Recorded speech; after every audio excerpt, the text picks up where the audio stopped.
शांति। 22 जुलाई गुरुवार का दिन था, तो बाबा की मुरली चली है। गुरुवार को सतगुरुवार भी कहते हैं, बृहस्पतिवार भी कहते हैं।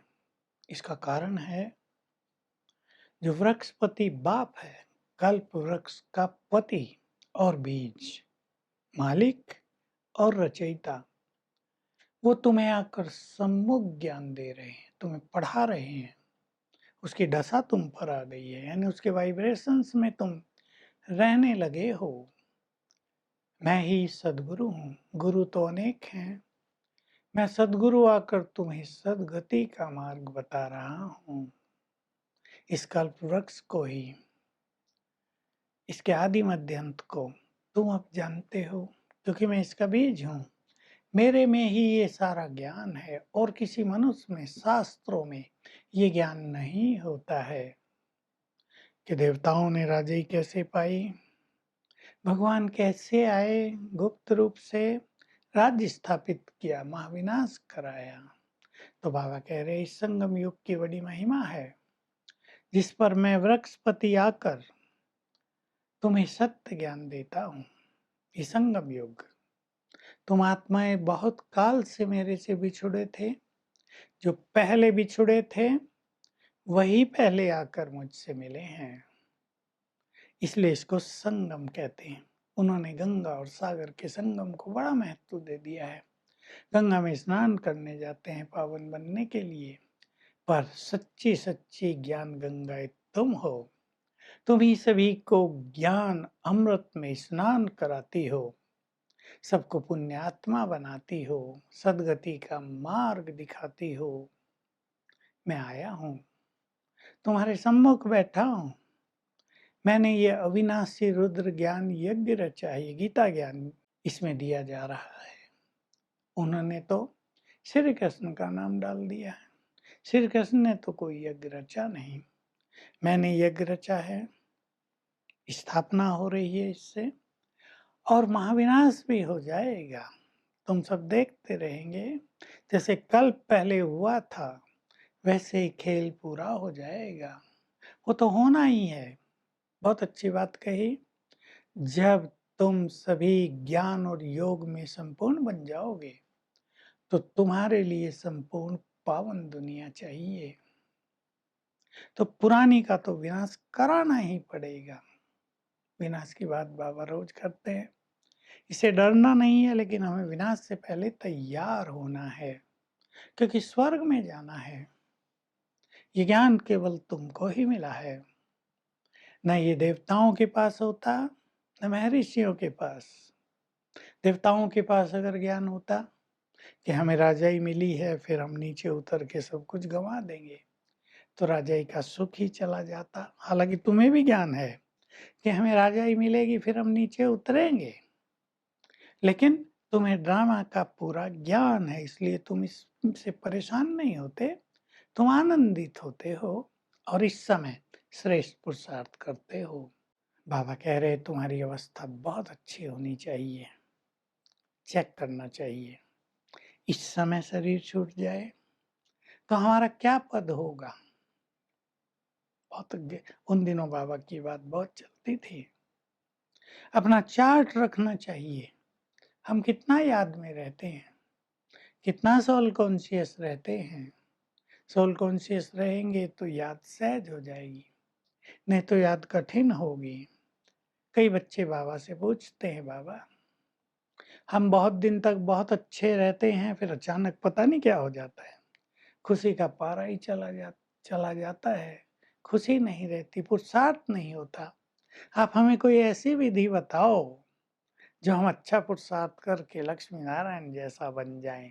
बाबा कहते हैं, हाँ बच्चे, वही तो सिखा रहा हूँ तुम्हें, लेकिन तुम्हारी इस माया से युद्ध भी है, तुम्हें बहुत सावधानी की जरूरत होती है। तुम्हें माया को जीतना है, हार नहीं माननी।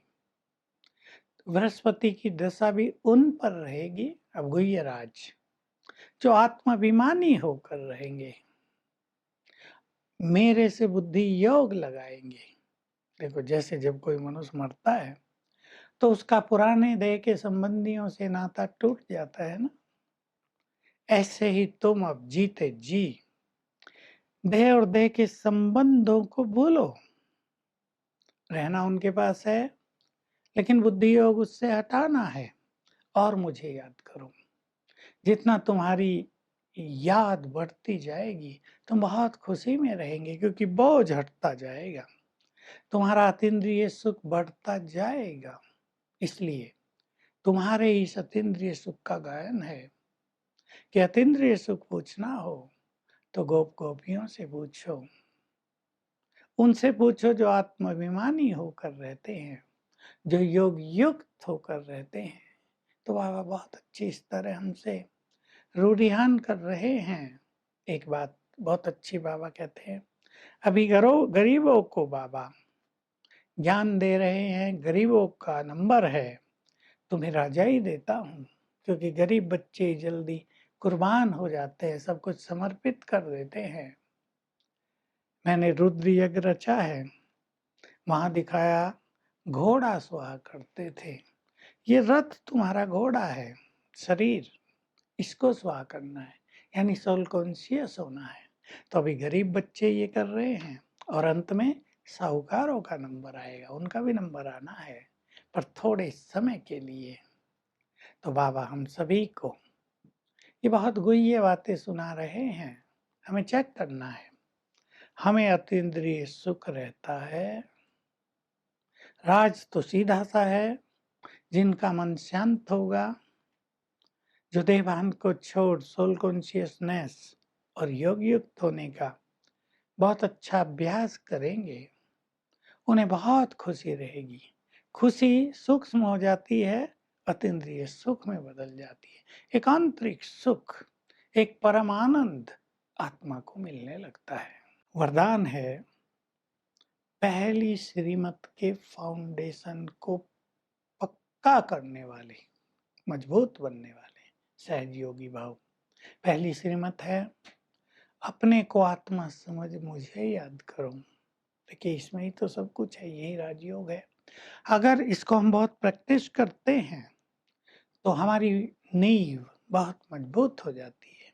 कोई भी शक्ति हमको हिला नहीं सकती, माया हमारा कुछ नहीं बिगाड़ सकती। और एक बार ये फाउंडेशन मजबूत हो जाए, फिर हम सहज योगी बन जाते हैं। स्लोगन है, हमारे जो कर्म हैं वो हमारी स्थिति का दर्पण दिखाने वाले हैं, इसलिए श्रेष्ठ कर्म के द्वारा श्रेष्ठ स्थिति को प्रत्यक्ष करो।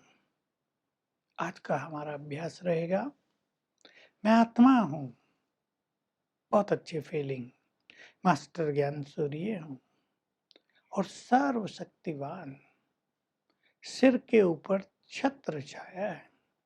जैसे कि हम उसके वाइब्रेशंस में जीते हैं, उसके संग में जीते हैं, तो बृहस्पति की दशा हम पे रहेगी और कोई दशा, कोई निगेटिविटी हम पर अपना प्रभाव नहीं डाल सकेगी। Om Shanti.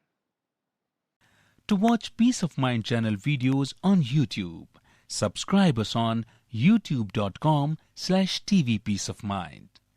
Just a click for a peaceful life.